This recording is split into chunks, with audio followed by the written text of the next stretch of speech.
This is Autoline Daily, the show dedicated to enthusiasts of the global automotive industry.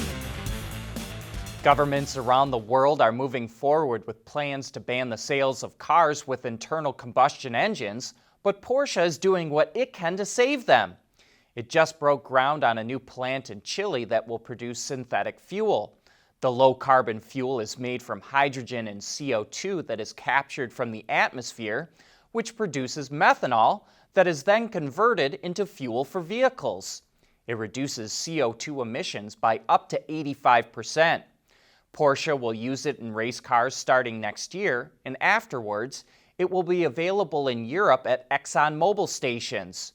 Could green fuels save the piston engine?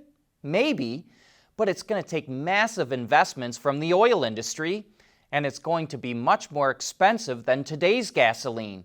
It will sell for €2 per liter, which is about $9 a gallon. The Ford Motor Company sees a digital, connected, and electric future, so CEO Jim Farley is building a team of experts so it doesn't get left behind. He just hired Mike Amend, a 43-year-old who helped Lowe's nearly triple its online sales. At Ford, his job will be to help translate customer needs into software solutions.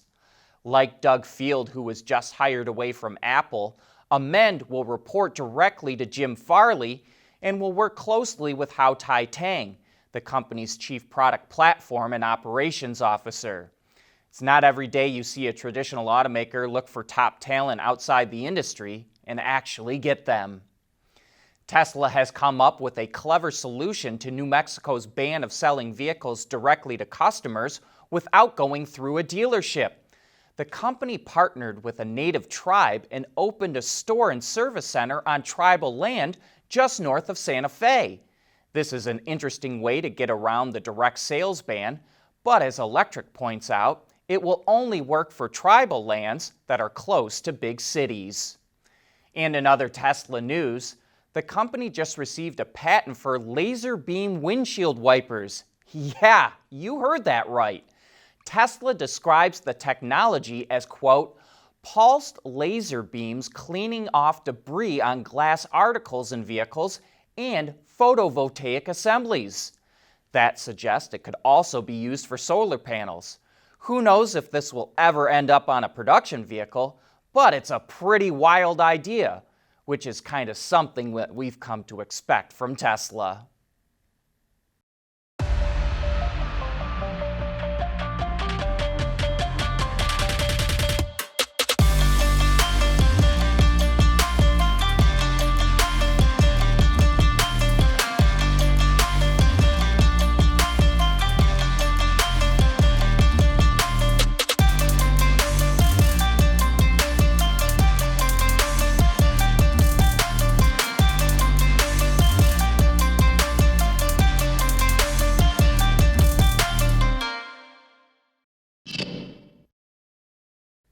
We've got some important future product updates from Auto Forecast Solutions. It reports that the Ford F-150 Lightning officially goes into production in February of 2022. That suggests that deliveries to customers will probably start in April.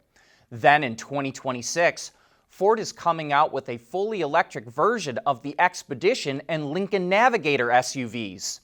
They'll be built at the company's assembly plant in Kentucky and will undoubtedly be built on the company's all-new BEV architecture. To get to the market quickly with the Lightning, Ford used the existing F-150 platform to make it, but it also started work on an all-new BEV architecture that will be more efficient, and it will use that platform for the next generation Lightning, as well as the Expedition and Navigator. As we mentioned in our review of the new Toyota Corolla Cross the other day, there's going to be a hybrid version for global markets, and now we're learning a little about it as it makes its debut in Japan. Straight away, you may notice some different styling. We're not sure if this will be the look of the hybrid for other markets, but the grille is mounted lower in the front fascia rather than between the headlamps, which is replaced with a body color panel that features the Corolla logo for the Japanese market. There's also a mild change in the rear bumper as well. Under the hood of the Corolla Cross Hybrid is a 1.8-liter engine mated to a hybrid transaxle and motor. Electric all-wheel drive is available, and the battery pack looks like it's mounted under the body in the back of the vehicle, so it shouldn't impact interior space. While power output wasn't revealed, for comparison, the gas version in the U.S. features a nearly 170 horsepower 2-liter engine that can drive either the front or all four wheels. Sticking in Japan for a moment, Nissan is launching two limited edition versions of the GTR in the country. Called T-Spec because they're inspired by the words trend and traction, only 100 will be made. The cars are highlighted by unique paint colors called Midnight Purple and Millennium Jade, but also feature exclusive carbon ceramic brakes, a carbon fiber rear spoiler, unique wheels that are wider, weight reduction below the suspension springs, as well as an exclusive engine cover, badge for the front and rear, and interior design. Sales kick off in October.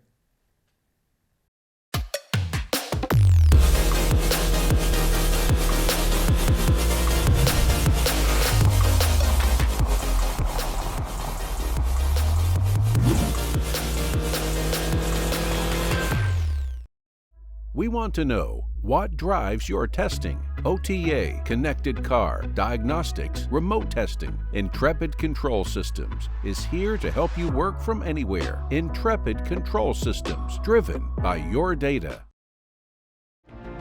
Mobility is becoming electric, connected, and autonomous, just like the manufacturing world. But will always be one thing: a reliable partner for our customers.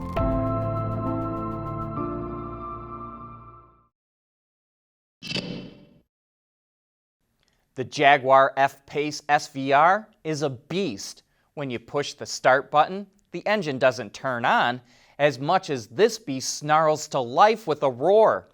Everything about this high-performance SUV is intimidating, starting with the most basic specs.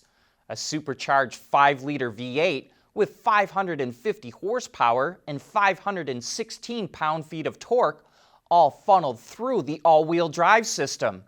Giant 22-inch wheels make sure all that power goes straight to the pavement and propels this thing down the road as fast as you dare take it. And take our word for it, you'll probably run out of dare before you run out of power. Inside, the SVR feels as safe as a main battlefield tank. The body structure is incredibly robust, while the dashboard, console, and armrest provide a cocoon of protection around you, and the firmly bolstered seats hold you snugly in place. It feels like you could drive through brick walls and barely notice the impact, especially if you have the excellent Meridian sound system pounding out your favorite tunes. And yes, for those of you who need to know, there's a bunch of new connectivity stuff. The infotainment system, which Jaguar calls Pivi Pro, responds instantly to the touch thanks to a faster processor. And there's a long list of standard safety equipment. But if you're really so interested in touchscreens and lane keep assist, why don't you just go buy a Prius or something like that instead? The F-Pace SVR is a driver's car. Posers and wannabes need not apply. Please don't buy a car like this to impress your friends. Buy it to impress yourself. But you better be sure your bank is okay with making a withdrawal like this. The one we got to test drive cost $97,400. If you've got that kind of money to burn, you'll be pleased with your purchase. Just make sure that you lock this beast safely away in a cage at the end of every day. Hyundai is on a tear when it comes to bringing out new products, and it may actually be the fastest product cadence in the business. So what's next on the list? That's what we want to find out, and that's why we invited Ola Boyle, the Vice President of Product Planning for Hyundai Motor America, to join us on Autoline After Hours this Thursday. If you've got a question you'd like us to ask her, tweet it to us or send an email to viewermail@autoline.tv. And with that, we wrap up today's report. Thanks for watching.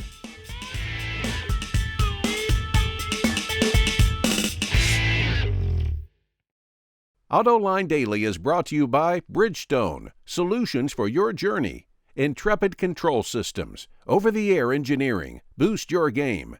Scheffler, we pioneer motion. And by Magna.